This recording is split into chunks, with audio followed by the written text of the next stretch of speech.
साथै हाम्रो चाहिँ अहिले एकदमै शोकमा डुबेको छ हाम्रो देश। तपाईँको तिब्बतबाट आएको विनाशकारी बाढीले तहस नहस बनायो हाम्रो देशको विभिन्न जिल्लाहरूमा। तपाईँको रसुवा, गोर्खा,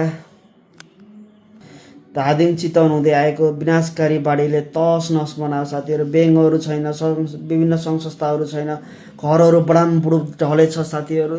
यति विनाशकारी बाढी आयो, यति विनाशकारी बाढी आयो, तहस नहस बनायो साथीहरू। हामी समन्वित हुनुपर्छ, सबैजना मिलेर सक्दो सहयोग गर्नुपर्छ साथीहरू। आफूले जहाँबाट जे सहयोग गर्न सकिन्छ त्यो सहयोग गर्नुपर्छ। एकदमै ठुलो विपद आएको छ, हरेस खानुहुन्न, हार खानुहुन्न साथीहरू। सबैजना मिलेर एकजुट भएर गर्नुपर्छ। सबले आफ्नो ठाउँबाट आफूले सकेको सहयोग गर्नुपर्छ। सबै मिलेर यो विपदलाई टार्नुपर्छ। त्योभन्दा अरू हामीसँग कुनै विकल्प छैन। सबैजना मिल्यौँ, सबैले सहयोग गरौँ। आफ्नो ठाउँबाट आफूले सक्दो सहयोग कसरी गर्न सकिन्छ त्यसरी गरौँ।